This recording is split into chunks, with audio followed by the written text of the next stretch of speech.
So much love, my divine Christar family. I am so absolutely honored to get to share this cosmic conversation today with Christina Gilmore today, who is Star Child Rising. I'm so excited to really get this opportunity to dive into one of my favorite topics, which is the stars. All things stars.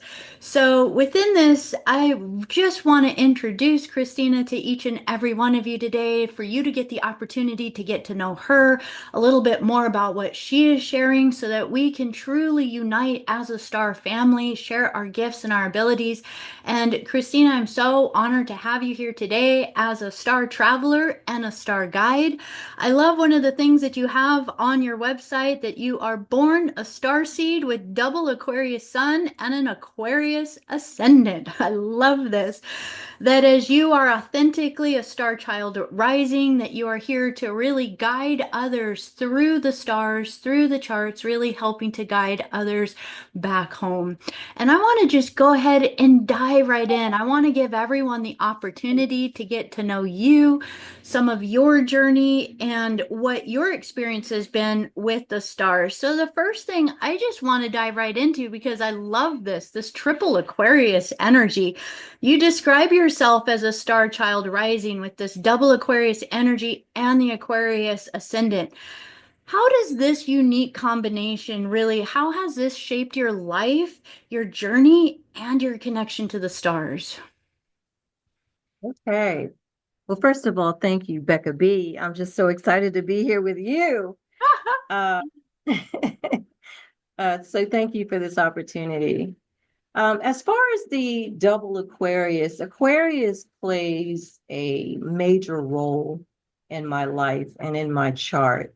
So my sun is in Aquarius, my ascendant is in Aquarius, my Saturn is in Aquarius, and my Mercury is in Aquarius at 0 degrees Aquarius. So um, the planet that rules Aquarius is Uranus, and so Uranus being my chart ruler is a major impact on my life. And so throughout my life, I've been driven and inspired by what Aquarius and Uranus represent. So we're talking about ingenuity, we're talking about progress, we're talking about um, just wisdom, change, freedom, truth, anything where you're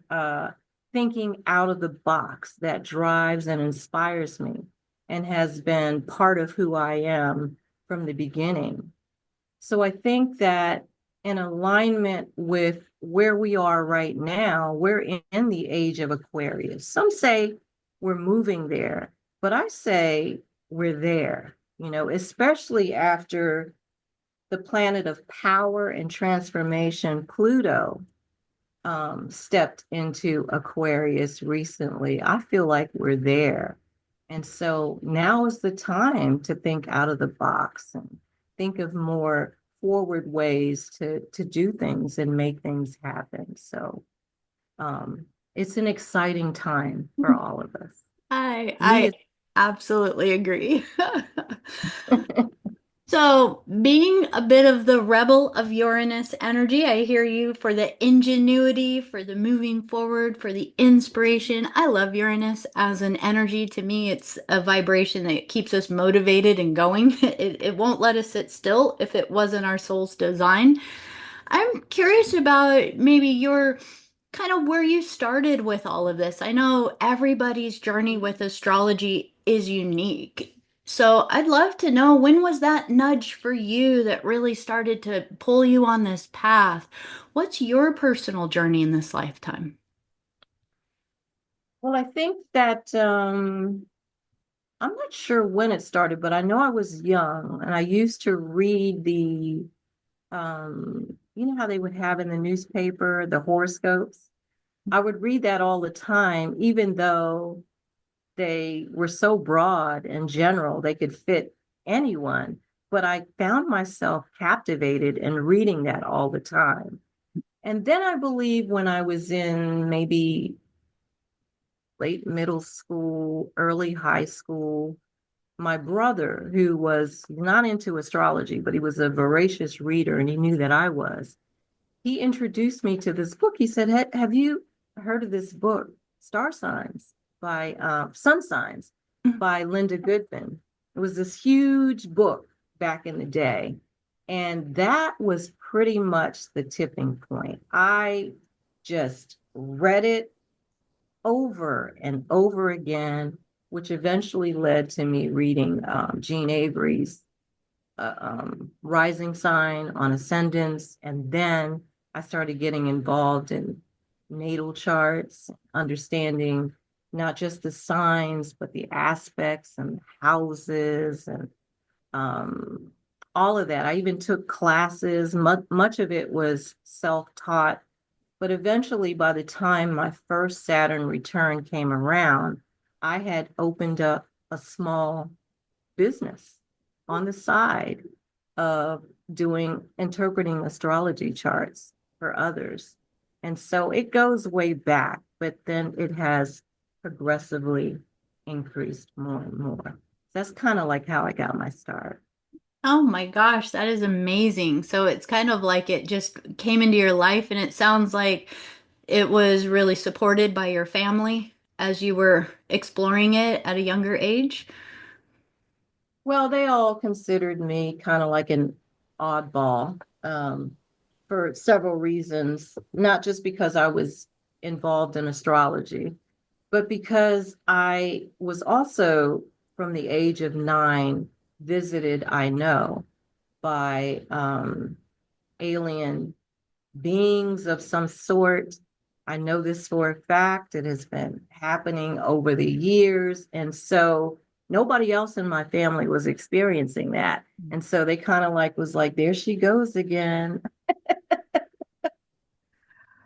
So Well, I'd actually love to dive into that a little bit more because I know, 9 is a pretty young age. It's probably even, I'd be curious if that was an age when you just became maybe more aware of it, as far as these visitations. But what was some of your experiences with what you would think extraterrestrials or these visitations that you were experiencing? What was your personal experience with them? well, it's interesting that you asked that because at the age of 9, that was about the time I was a military brat. And Mhm. so the time that my dad retired from the Air Force and we moved to the States, um, that was around the time that these visitations that I know of began. And there was a lot of fear um, because I didn't know what it was. All I know was that I was feeling some energy, like like my soul was rising, of some sort. I knew that I was doing a lot of astral travel. I knew over the years that there was some type of experimentation going on. Um, and I wasn't, because I didn't understand any of it, there wasn't like a Dolores Cannon Mhm. around at the time. I didn't understand there was a lot of fear involved. And so you just made me realize that when I was a senior in high school, um, I was preparing my senior page for the yearbook. And so you come up with quotes, your favorite quotes, your favorite songs. And I came up with a quote that just landed into my head. I just remembered this as we're talking about this, that landed into my head that said, never resist the uprising of your soul. And Mhm. so I never knew where that came from, but it came and it's in my yearbook that I wrote it down. And so I'm wondering now, it just sparked my curiosity now, if that was kind of like a sign to let it flow, to go with it, because I was so afraid of it Yeah.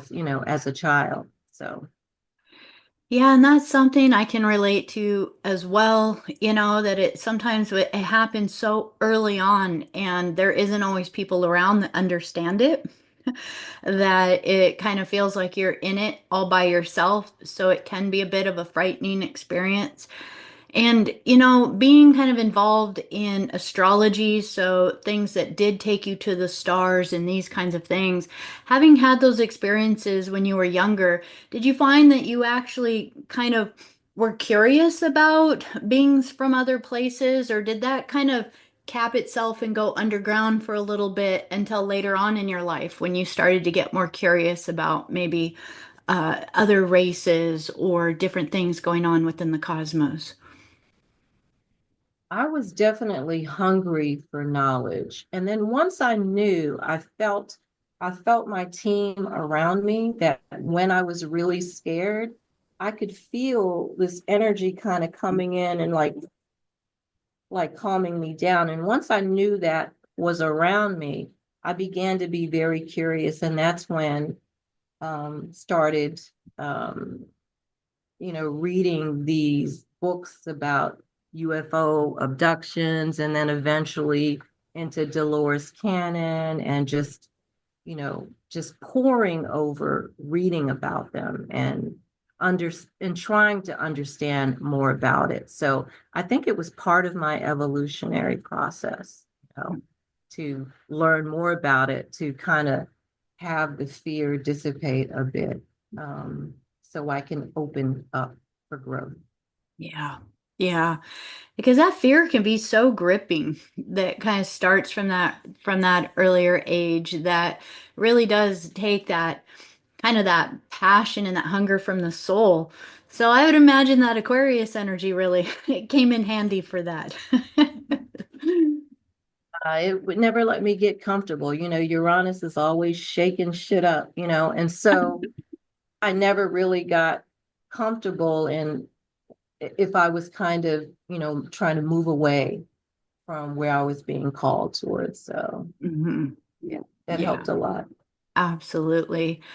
So I know you mentioned that it was probably around your first Saturn return that you really started to kind of find yourself moving into already sharing a lot of these chart readings with other people and things like that. I'd just be curious, like in the very beginning when you're first talking about it, because I can even remember even as early as 10, 15 years ago, it still wasn't that big of a deal. 20 years ago.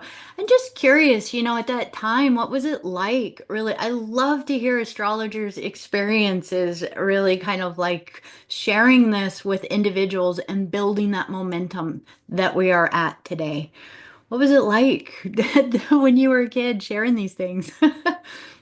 Well, at the beginning, we share, it's all about ourselves, so we're looking and trying to learn about ourselves. But then you take it to your friends and family, like trying to learn and see if it aligns with or resonates with them, and then your friends and so on. But the during the first Saturn return, the type of chart interpretations I did back then was mostly to just interpret the placements, you know. And so the responses would be like, "Oh yeah, that's me." Oh yeah, yeah, that makes sense. That makes sense. But it has evolved since then from just being a curiosity thing, and this is about the science of it, the science of astrology. Once I started teaching school, I used it differently. So at one point I was teaching math, Becca B, to middle schoolers. And I used to use the knowledge of their astrological placements, my students, and I used them to create a seating chart of where I thought they would best be seated together to collaborate the learning, and to how far apart should they be from me and from each other, that type of thing. They didn't know what I was doing. They just saw me experimenting with different seating charts. But I even took that further in getting the climate, the astrological climate of a class to to help inform my lesson planning. So I would personalize my lessons by class based upon the astrological configurations that were in the room. And it proved very impactful and just another expression of thinking out of the box and how to utilize this information to make a difference. Um, and so Wow. I had a lot of fun with it, you know. But I'm at a point now with the second Saturn return where, the focus is on, okay, now that you understand, you have a better understanding of who you are Mhm. and how do you use your gifts and your talents to give back and make a difference. Mhm. And so now when I'm doing charts now, I'm looking at the cosmic soul purpose of the energies as gifts from when you come into this lifetime and how to navigate those gifts and navigate the challenges of those energies to bring you back to take a look inside of yourself to kind of guide people to look inside and kind of harness that energy towards their own evolution. Mhm. So it's a totally different perspective and angle that I'm looking at. But all of the previous stuff that I've done was necessary for me to get to that part. So, Yeah. Yeah. Well, first of all, I want to highlight the sacred geometry through astrology. I think that's actually mhm. going to inspire a lot of people. I think that's really quite amazing that you thought of doing that with even kind of creating constellations, is what I'm hearing, with these individuals in your class in order to harmonize the rays or the frequencies that each of them were harmonizing with in the classroom. So I love that. I think that's an amazing way of actually seeing how we can live a sacred life, the sacred blueprint or sacred geometry in this lifetime. And I'd be curious, because as you're talking about really the evolution, and I love that. To me, the second Saturn return is like one of the most sacred times. This is just a personal perspective I have that when I see someone as close to that time of the second Saturn return, to me, it's incredibly special. It's going to be a benchmark or a marker as to what has their journey been before? Where are they at? Are they really ready to step into that wisdom and that teacher? Maybe we can actually use Saturn right now because you're talking about changing up a little bit as far as how you work with the planets in order for it to be more of a reflection inside. Maybe can you talk a little bit about the energy of Saturn? Like, how can people begin to connect to it, or what kind of rays would it start to reflect inward that we could work with? Yeah, I think for Saturn return, I think the first one is about discovering who you are and becoming an adult and the lessons that you need to learn there. And then the second return is more about how, once you figure out who you are, how do you apply, those lessons and where your Saturn is, what sign it's in, and what house it's in plays an important role in helping you to navigate that journey. So for me, Saturn was in Aquarius, so embracing my unique self.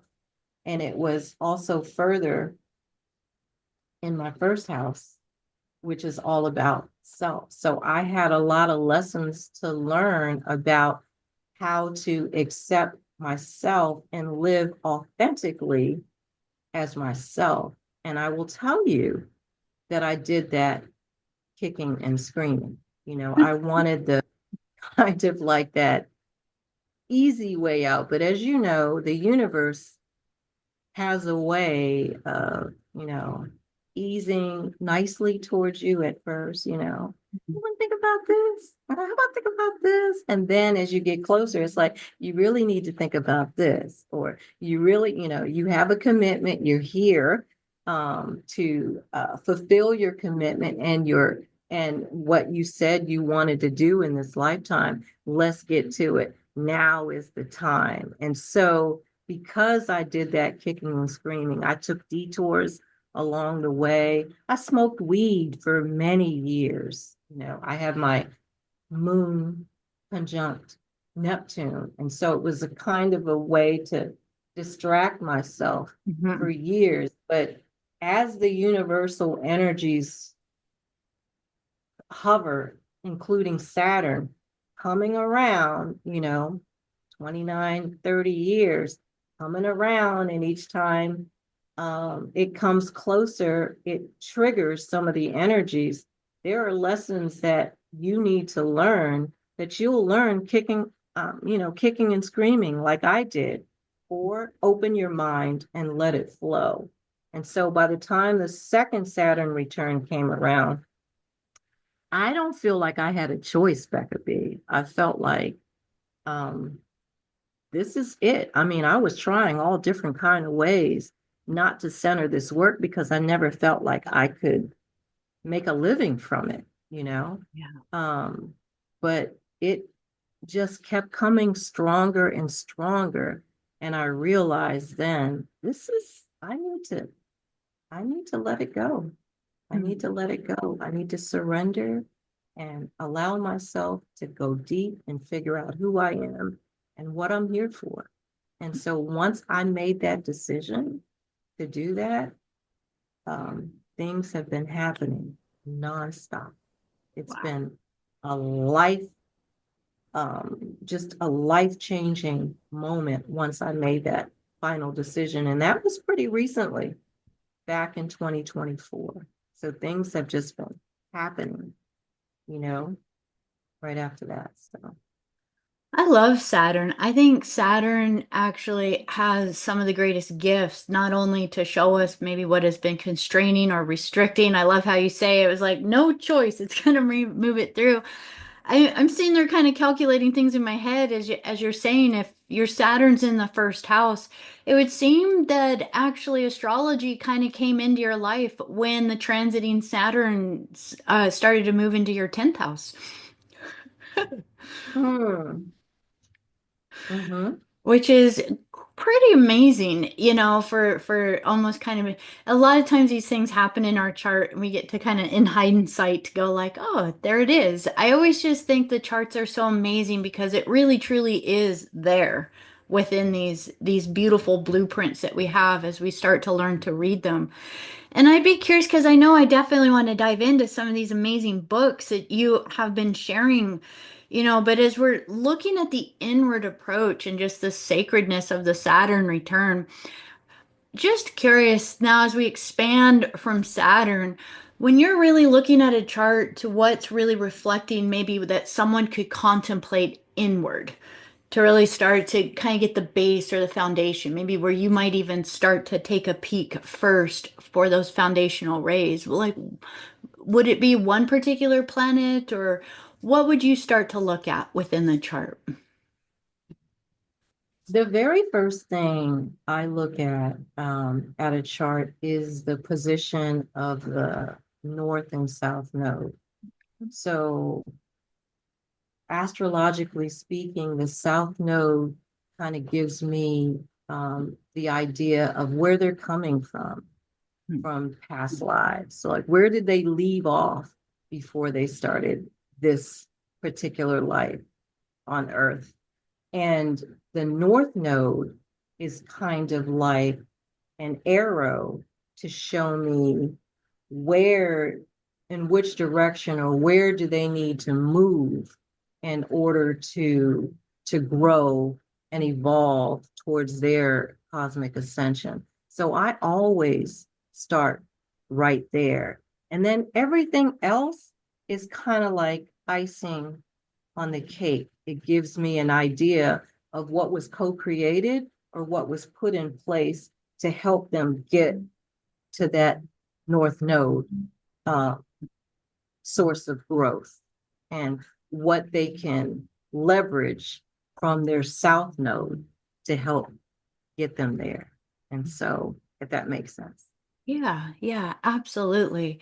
And those are definitely, yeah, I love to look at those because I do find that especially when someone is having a transiting nodal return or whether it's the direct nodal return or the opposite of the nodal return, so the south node transiting sitting over the natal north node, is massive because these to me are really activating times within a person's life for new choices, for rewind, for review, and these kinds of things.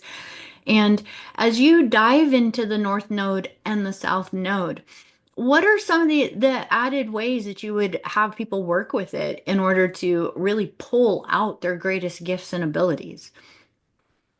Well, I would look at the aspects and the houses that are involved. So, for instance, if someone had a T square in their chart, I believe that with the T square or any of the aspects, that they were kind of co-created to keep you on the path of moving upward through inward, as Akhenaten would say.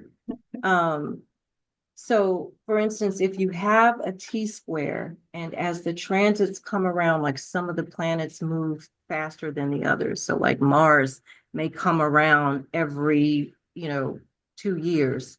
It will come around and trigger your T square. So, how to work with those energies based upon which planets are involved, what signs are involved, on how to best do it.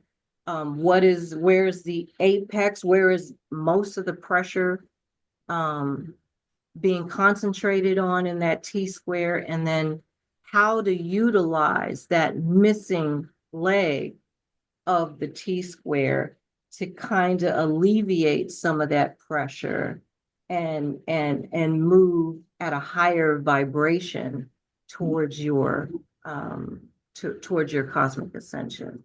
And so trying to find ways to do that by looking at which houses are involved, what the signs are involved, when in the transit these things are happening to kind of trigger it, to kind of be prepared for that energy so you're not always reacting to it and you're more proactive to the energy that's coming around, like say Mars Yeah. every 2 years. So Yeah.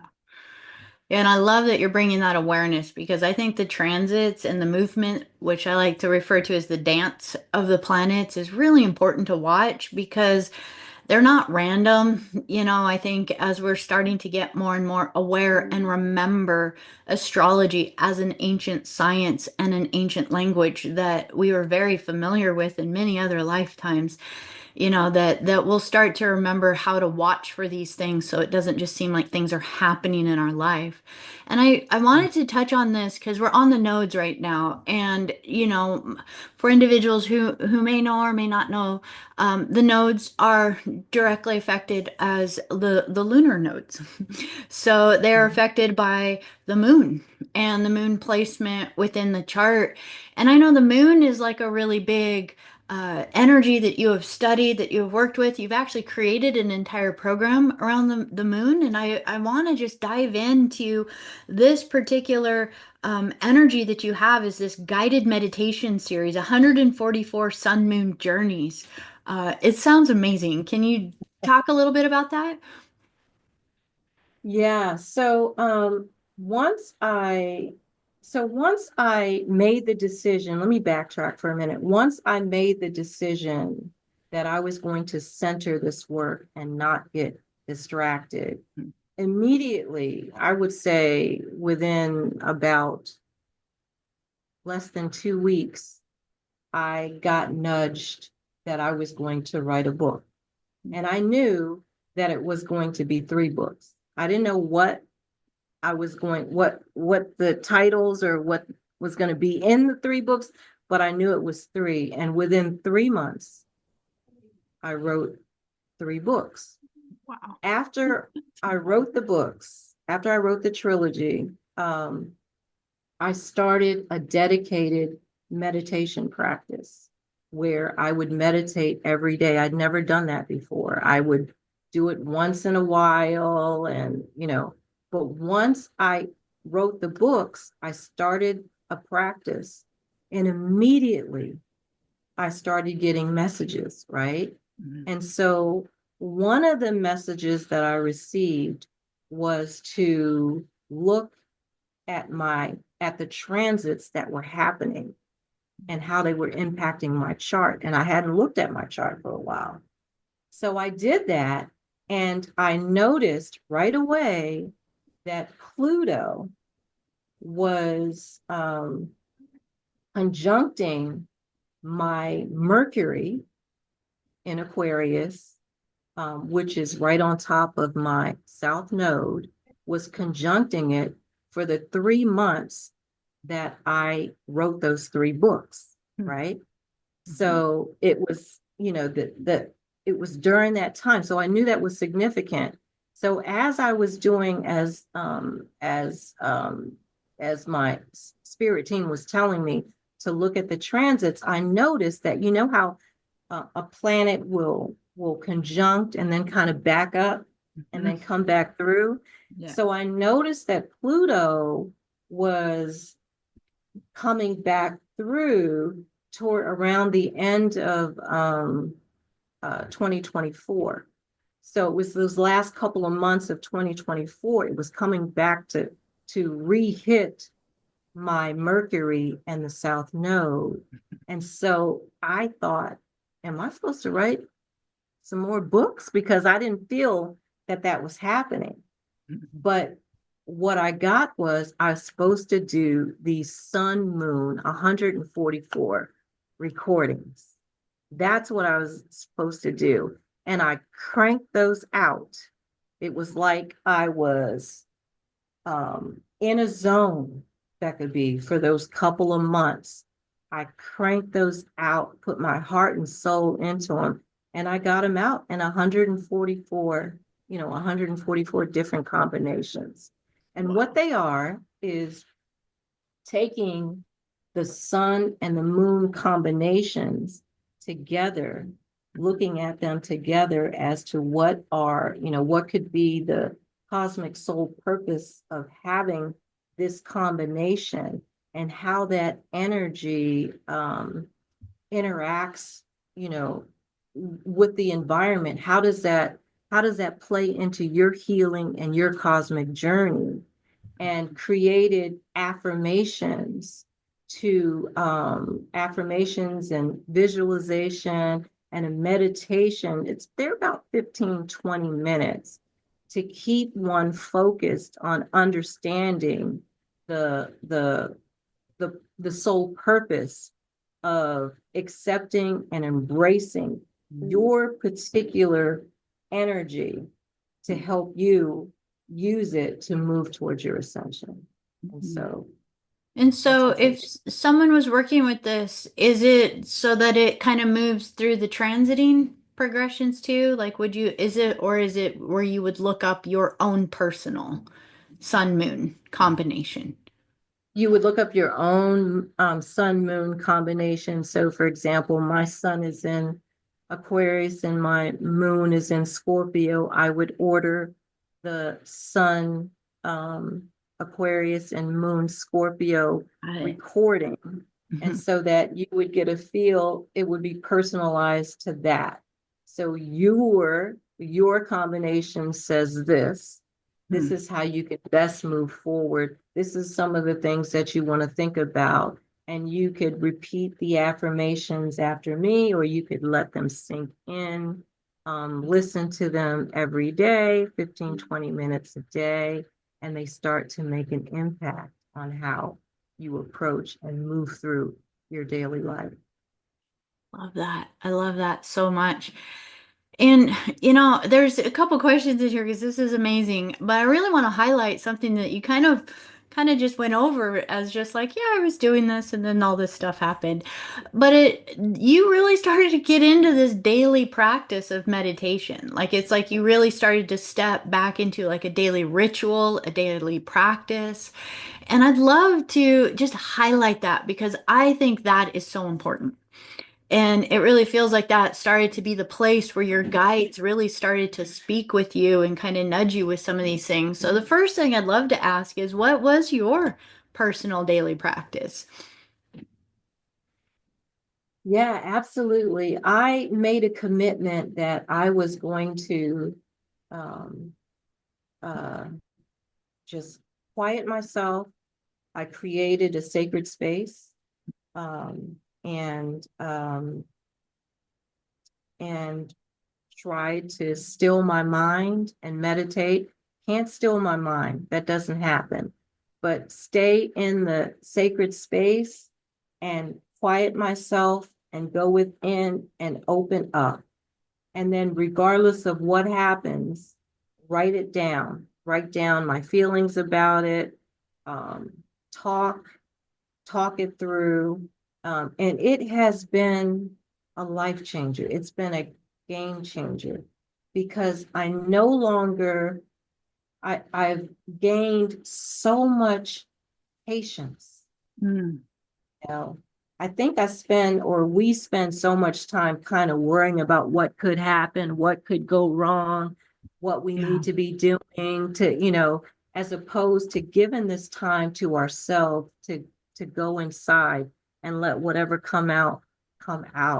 And so I think gaining patience, um, thinking about letting the thoughts come through, um, hearing and paying more attention to what's around me, nature, Mm. instead of always trying to move, several steps ahead, or, worse yet, focus on the past, trying to stay in the moment. And I think that that has been a game changer. I'm still trying to up the time that I actually, spend in meditation. I haven't gotten there yet, to be honest, but I'm doing it every day and I'm journaling about it every day. And I find that it's really interesting when I go back and read some of the things that I've written. And these are where some of these um, great ideas, like for the books and for the meditations and for you know, the podcast. I started a podcast, just understanding, trying to hear what they're trying to guide me on and then just following through with it, has been great.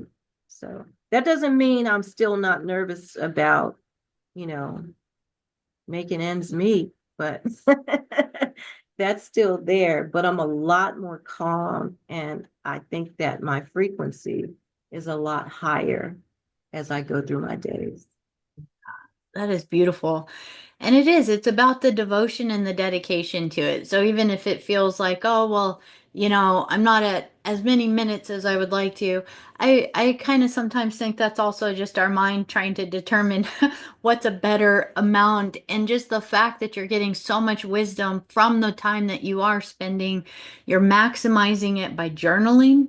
You're really putting the focus and intention to just being present in that. And mindfulness is magic because again, it's not about having to even sit and not do anything for a moment, which is really difficult for a lot of individuals. There's so many types that are just like the mind moves. So I like to think of it as sometimes walking, waking meditation, that we just get to this place that we're always in that meditative state. And that's Mm, so beautiful. mm, And the next question that was in there for me because I'm hearing it as you're speaking is that you keep mentioning your guides, your team, these amazing beings you're connected to and working with. So I almost kind of want to backtrack a little bit because you were saying that this started to come into your awareness when you were much younger, when you were really feeling sometimes the different experiences, the buzzing, kind of maybe even moving out of the body that, but you felt them protecting you. I'd love to dive down your life path of your development of your relationship with your guides. Yeah, so for years and years and years, I always knew that they were there. I always called for their assistance, but it used to drive me batty that I didn't know like the names, and I would always be like, you know, why can't you just tell me what the hell your name is? Like everybody else knows what their spirit guide names are. Why can't I just know the name or something, for many, many years. But and I never was able to crack that, but I never had a daily practice either. So it wasn't until I made the decision to center the work. I left my career and I said, I'm just going to do this hook or crook. Once I made the decision, I celebrated by going to the beach. That's my place, by the water, by the ocean. That's my place. And so I was laying out on the beach and trying to meditate. And as I was meditating, I knew I felt the name Patty. And I said, Patty? Are you trying to tell me your name is Patty? And Becca B, the energy it was like a full blown celebration of and it was like, like finally, finally. I was like, and I was moved to tears just by knowing the name. I was like, your Mhm. name is Patty. I knew it was a female, but I didn't know the name. And I was like, your name is Patty. So it seems like such a small thing, but it was huge, huge for me. And Mhm. so when I went back into the hotel, I had a room it was a nice room with a view overlooking, with a balcony overlooking the ocean. And so I was standing there just thinking about it, looking at the ocean, and all of a sudden, a flock of birds came, and I was high up. They came like right in front of me Mhm. by the balcony, and they were just kind of like hovering, like it was like a continuation of the celebration. And then more birds were coming in, and I was like totally overwhelmed, but I knew it was a sign that I had turned the corner, that I had turned the corner. And that is when I started my meditation practice. So it was then I started um, uh, connecting with Goddess Hathor. That name came in. Goddess Sekhmet, Bastet, a lot of the Egyptian Mhm. deities, Isis, but also, my mother's Japanese. And so, like Goddess Benzaiten, I connected with. Also, um, Ishel, Goddess Ishel came in. I was meditating with the planet Venus, meditating with Earth Mother, Gaia. I felt like all of these were kind of like on my team, and I was getting messages from them. And so I was just like really excited, and all of this came about from, step by step, doing the practice every day. I don't get the messages every day anymore. It's kind of like, okay, okay, we just wanted to let you know you're on the right track. You don't have to hear from us every day, Mhm. but I do feel connected to the Lyran Council, and you helped me with that connection. I knew I was connected in some way with Lyrans, but I didn't know how until I got that galactic reading from you. So thank you for that. Oh, so beautiful. And you made such a beautiful point there that I would love to highlight for everyone, and that is that, you know, there really are pivotal times in our life where we'll really heavily feel the guidance moving us, inspiring us, and kind of nudging us. And I do think this also plays a lot with the rays of the planets and the alignments. And then as we get moving with it, as we start to flow in harmony, that it isn't like every day that it's going to be some Right. big message that is coming through. In fact, it's in what I discover is it feels almost kind of like a harmonious kind of presence that, it is like they're always there. But it's not always like when you're really good friends with someone that you can hang out with each other without saying anything and just being each other's good company. And it's okay. That's what I feel like a lot of times with the guides, that it's okay. You don't always have to talk. Yeah. And I'm getting better at it, but there are times I'm like, where are you? Like, like I don't understand what you're trying to say.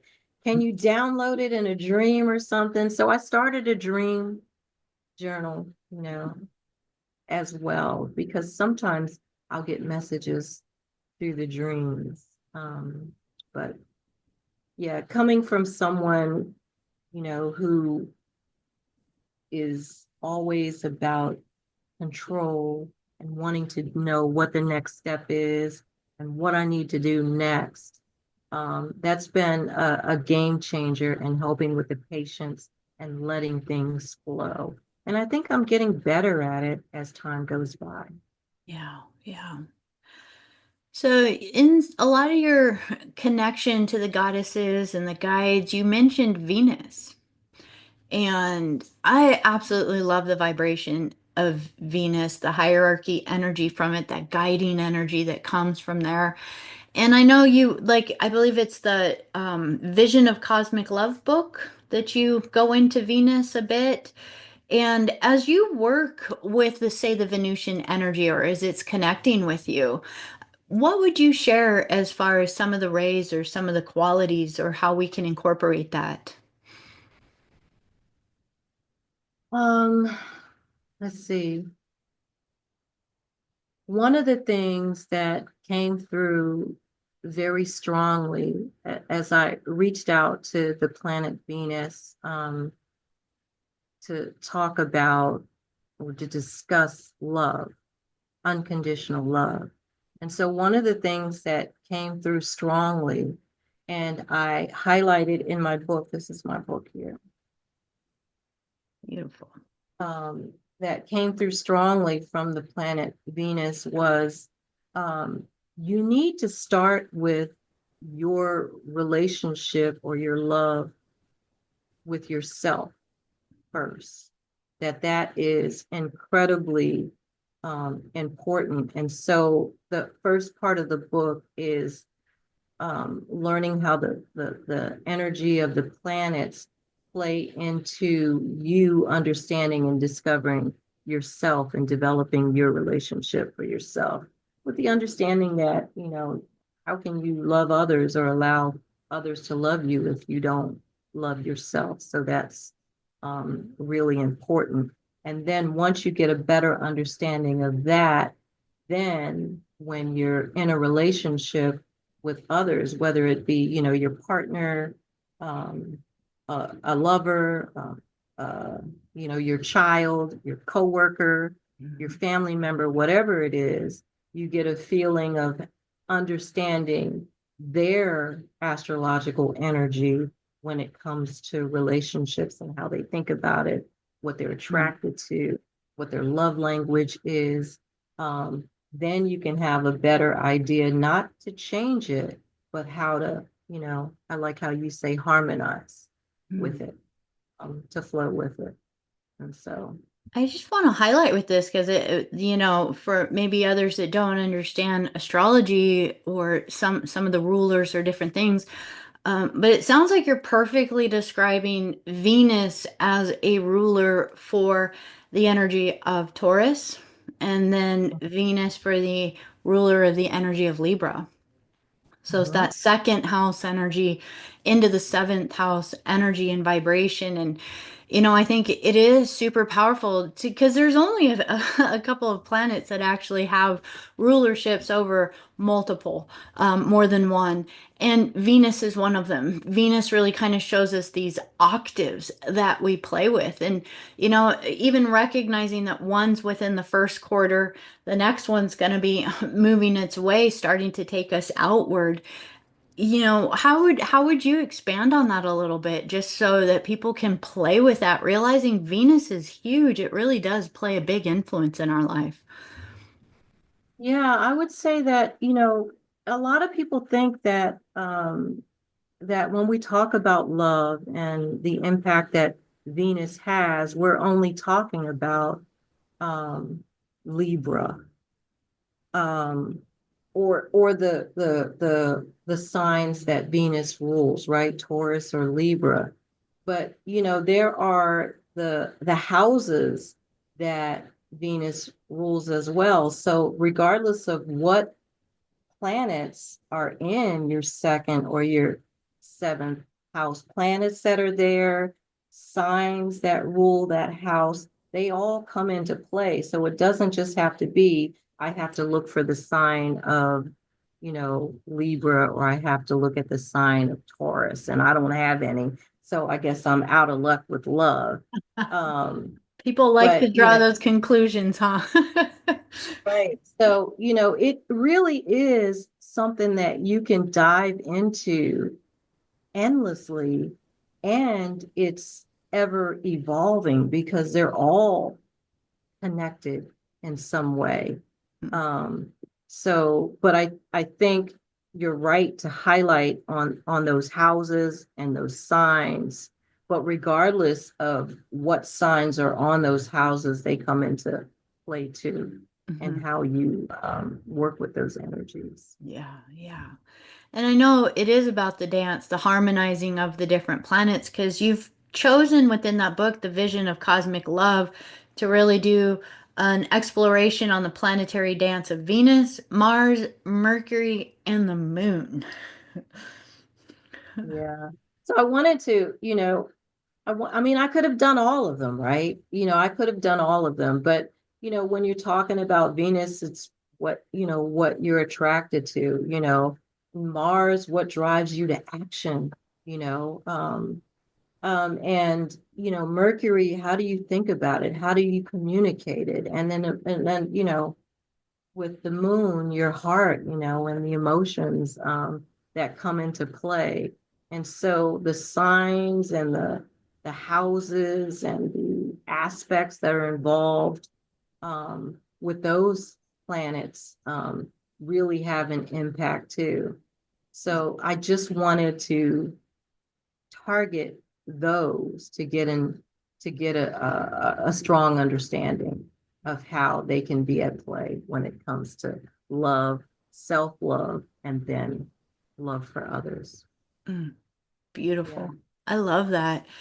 And the other two books that you have one, The Cosmic Tranquility, that dove into Chiron.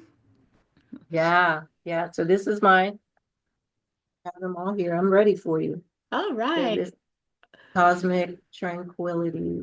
And this is really how so I talk about Chiron and the placements of it. But this is, I also, in this book, I do all of the 144 combinations of sun moon. So this was kind of like foundational for my recordings. Okay. So I talked about the combinations and what are the strengths and what are maybe the challenges when it comes to healing with those sun moon combinations. And so that helped me as well with the recordings that I did for the meditations, the sun moon meditation.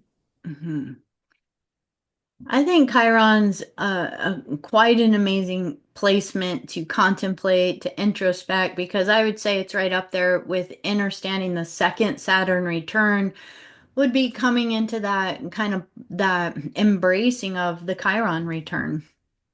Mhm. And as you've kind of dove into it within that book, what might be a takeaway that someone could really embrace to really inspire them to dive in a little bit more to Chiron within their chart?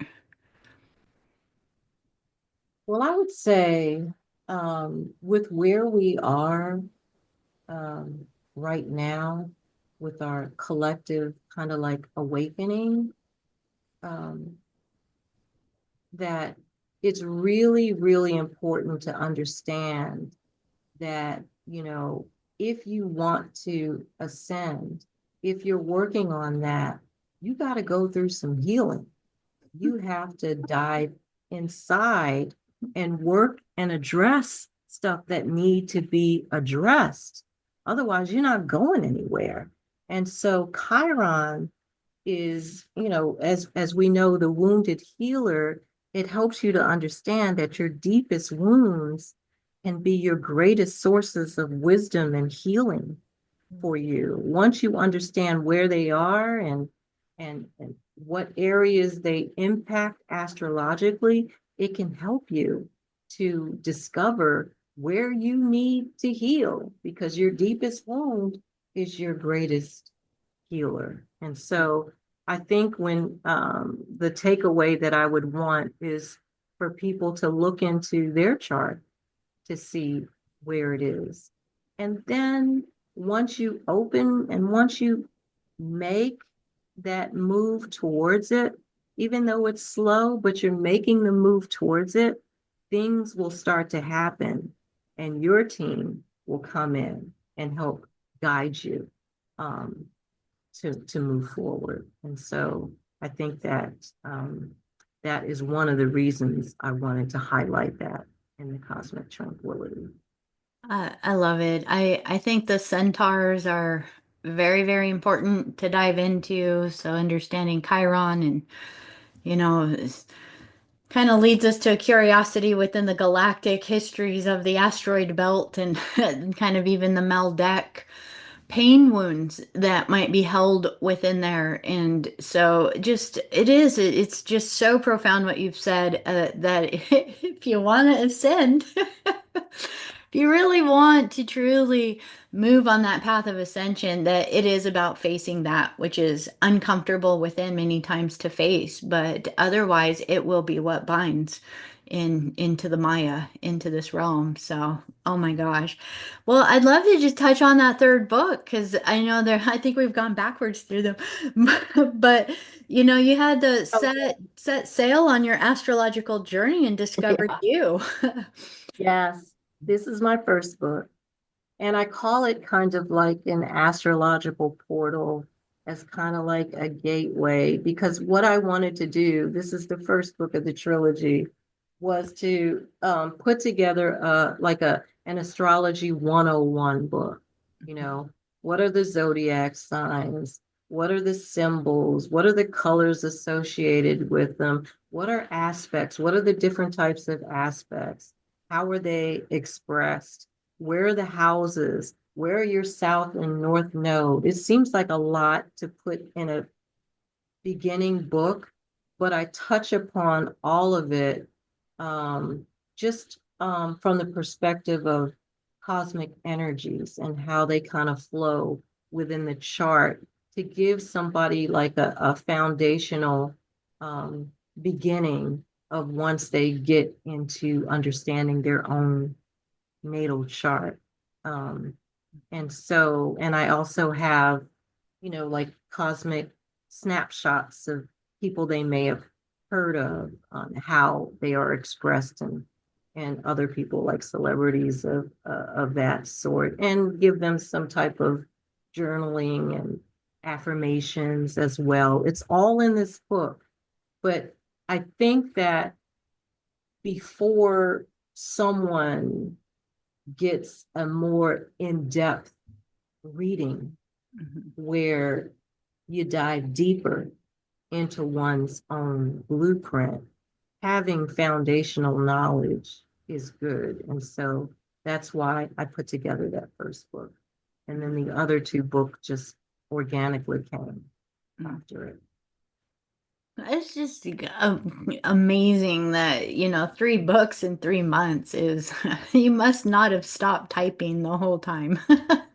Oh, I was rolling, I was just totally, and I think that that transit, sitting right on top of, my Mercury, um, really triggered that energy and the power and the wherewithal to sit there and love it as I was going. I mean, I was just going through it as things were coming to me. I was typing. And so, yeah, it was a great, great experience.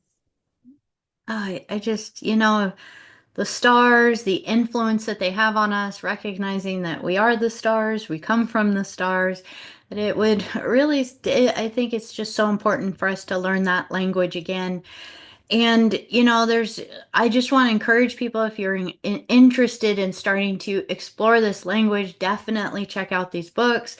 And I actually wanted you to, if you would share, for those that maybe are just like, nah, I don't want to read all of this, I would rather just have somebody do it for me. What kind of services do you offer if people wanted to reach out to you? Well, I do a natal chart interpretation. And I could type it out for you. I could record it for you. So you could have a recording of everything. Some people, want to be part of a Zoom. We could do a Zoom meeting where we could kind of back and forth with it. But I have all types of clients. Some like, I don't need to see you. um, so some are like, can you just write it all down and send it to me, And some are like, can you videotape it and send it to me? So those are the three type of options you could have as far as the natal chart reading. I think that's the first go-to after you get a foundation of the book or some book Mhm. about Astrology 101. And then I also offer synastry readings in which I do a compatibility if you want to explore a relationship with you and another, be it a lover, be it a child, be it a coworker, a friend, or something of that nature. I get the information on both parties and I will do a reading, a synastry reading on that. And then the last one I do is the transit reading. I do a year-long transit reading. Sometimes people will want at the top of the year of the new year, they would want to see what's happening transit-wise in their lives. So I do an entire year. And then some people want it on their birthday, like they're starting their new solar return on on their birthday, so they want it then. But I do a year-long transit reading for that. So lots of good stuff.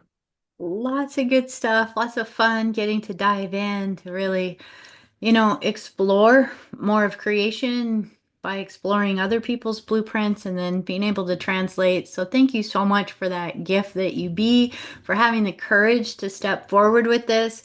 And, I just want to kind of close today with opening up the space for you to share. If you had a message or a reminder or something that you wanted to leave with the star seeds and the seekers and the soul travelers out there, that are watching this, what message would you like for them to know? What would be something important that you'd want them to know? I would say to do you, to understand and embrace the fact that you are who you are supposed to be in this world and no one else can be you. So be you and follow your heart and honor your journey. Don't run from it. Honor it. And step forward. It took me a long time to be able to do that. But along the way, I knew I had to go through whatever I had to go through to keep moving forward. And this is an ever evolving journey. So you're never there. You're always, you know, keep moving. So it's never too late and it's never too soon to just honor your journey and follow your gut instinct and your heart and your joy, what brings you joy. So that's a lot I wanted to say, isn't it? But but yeah. Oh, my dear Christina, I am ever so grateful that you chose to follow those very great words of wisdom, to really follow your courage, to step out, to be the gift that you are, to literally let those transmissions pour out of you into 3 books and 144 recordings. That's amazing. Uh, I just am like, I know how much work that takes. So that is amazing that you have that to share. I really encourage you, please reach out if you feel inspired by any of this. Just please, I invite you to reach out to Christina as well as just, I really do invite people to really start exploring the language of the stars. This is our remembrance again. This is one of our ancient languages. So I'm so grateful. Thank you for sharing this conversation with me today. And just in closing, can you let people know where they can find you? They can find me at starchildrising.com. You'll have all my information right there, where the books are available on Amazon, the products are available on my website, the my podcast on YouTube. All of the information is on starchildrising.com. And I want to say to you, Becca B, thank you. You know, you're part of my process of evolving as well, because as you know, my guides guided me to you to take this to another level. And I am so um, filled with gratitude to have met you and to be on this journey with you. So thank you for all that you do and being you. Oh, received with so much love. Thank you. And to all of you for joining in today. My goodness, this is always such a joy. Look what we get to create together.